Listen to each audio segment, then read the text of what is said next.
Hello everyone, welcome to VRD creators.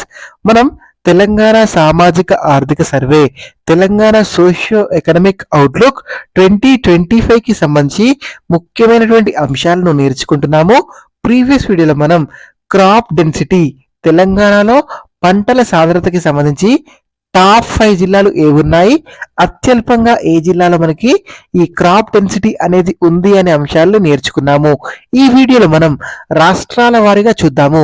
Crop density in non special category states for 2022-2023 2022-23 సంవత్సరానికి గాను crop density పరంగా, పంటల సాంద్రత పరంగా రాష్ట్రాల వారీగా పరిగణించినట్లయితే అత్యధికంగా మనకి పంటల సాంద్రత, క్రాప్ డెన్సిటీ అనేది భారతదేశంలో ఏ రాష్ట్రంలో ఉంది అంటే పంజాబ్లో ఉంది. పంజాబ్లో 202.2% ఉంది.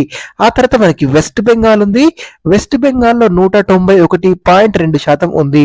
ఆ తర్వాత మధ్యప్రదేశ్లో మనకి 190% ఉంది. ఆ తర్వాత హర్యానాలో 185.5% ఉంది. ఆ తర్వాత ఉత్తరప్రదేశ్లో 175.2 ఉంది. ఆ తర్వాత తెలంగాణలో 157.3% ఉంది. మన తెలంగాణ అనేది ఓవరాల్గా జనరల్ స్టేట్స్లో భారతదేశంలో 6వ స్థానంలో ఉండడం జరిగింది. చాలా చాలా ఇంపార్టెంట్. 8వ స్థానంలో కూడా అడుగుతారు. 6వ స్థానంలో ఉంది పంటల సాంద్రత పరంగా. మొదటి స్థానంలో ఏది ఉంది? పంజాబ్ ఉంది. మనకి భారతదేశం ఎంత ఉందండి? పంటల సాంద్రత 155.9 ఉంది. భారతదేశంతో పోల్చినప్పుడు పంటల సాంద్రత పరంగా 2022-23కు సంబంధించి భారతదేశంతో పోలిస్తే తెలంగాణలోనే ఎక్కువగా ఉంది పంటల సాంద్రత, క్రాప్ డెన్సిటీ అనేది. చాలా చాలా ఇంపార్టెంట్, గుర్తుపెట్టుకోండి.